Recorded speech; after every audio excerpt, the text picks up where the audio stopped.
People attach themselves to the brand for a variety of reasons, such as its association with premium and luxury cars. But there are also those that are more serious car enthusiasts. The BMW name actually roughly translates to the Bavarian Engine Works Company. The name harks back to the company's origin in the German state of Bavaria. It also indicates BMW's original product range, engines for various applications. The first motorbike came onto market in 1923, before BMW built the company's first self-developed car, the BMW 303, in 1933. However, this video isn't a documentary of the complete history of BMW. The part that we're interested in is how and why they have such a large following today, especially amongst their core followers. Occasionally, I see a very early BMW at a car show and I gaze upon it with great intrigue. However, it really was the 1980s when BMW made great strides into popular culture and in turn the hearts and minds of many a car enthusiast, particularly here in the UK. The 1980s were a brash and bold era, and BMW understood the power of a brand. German manufacturers like Mercedes, Audi and BMW became identifiable with style and success. The cars were technologically advanced and ultra-reliable. They transformed the car purchase from being something that you needed into something that you wanted. In the 80s and 90s, BMW's marketing strategy was clear: the ultimate driving machine. Meanwhile, other, more mainstream manufacturers began to engineer front-wheel drive hatchbacks and saloon cars for the cost and packaging benefits that its layout presented. BMW stuck to their core principles of front-engined, rear-wheel drive cars with as close to 50-50 weight distribution as they could get. With the marketing team successful in pushing the brand into the premium sector, the design and engineering teams were able to concentrate their efforts on building cars that excelled in driving. In the 1980s, motorsport continued to grow in popularity, and manufacturers were keen to show off their technological prowess in the various different categories. In the UK, it wasn't just Formula 1 that was televised. The World Rally Championships and the British Saloon Car Championship, later renamed to the BTCC, were also regular features on television sets up and down the country. In fact, the late great Murray Walker, the voice of motorsport himself, would commentate during the heydays of the BTCC during the late 80s and the early 90s. BMW hit the hearts of many a motorsport fan with its model range. The E30 Generation 3 series in particular would perform exceptionally across many different categories all over the world.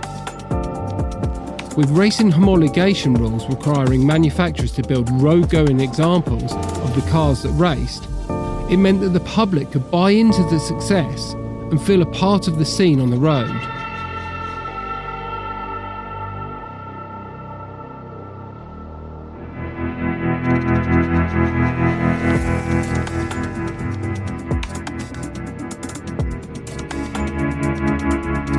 The BMW M3 began with the E30 Generation 3 series and still remains one of, if not the most iconic model in BMW's M division lineup today. Even if consumers couldn't afford an M car, BMW would sell you a naturally aspirated, straight-six powered model mated to a manual gearbox for your driving pleasure. The 325i, for example, still provided plenty of performance for the time.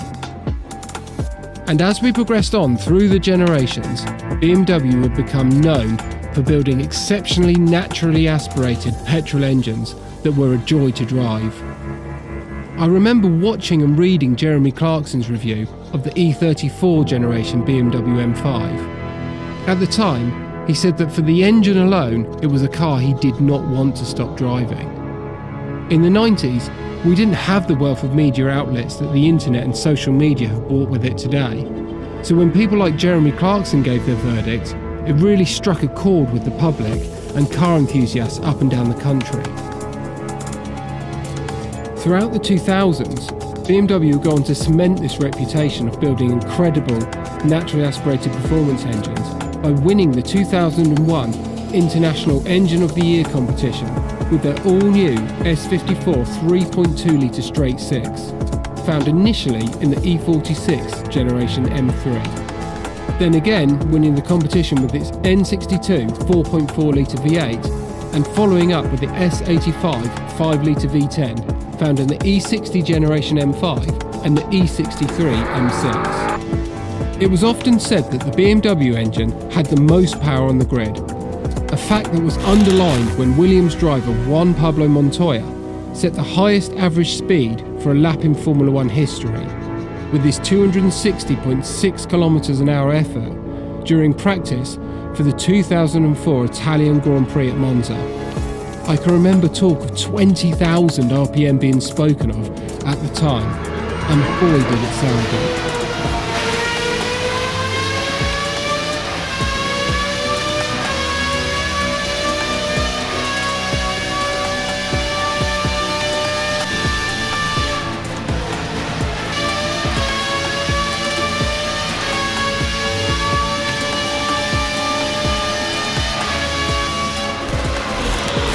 For me then, it's this period that BMW built its reputation that it still enjoys today. Not just the M Division cars, but the more simple, driver-focused lineup that got into the hearts and minds of enthusiasts.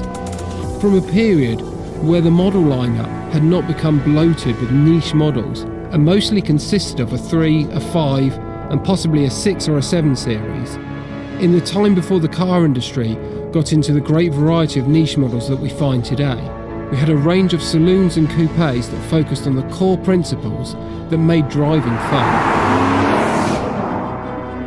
It's the foundation that BMW built through these earlier models that makes car enthusiasts and BMW fans in particular still take note when the brand releases a new model today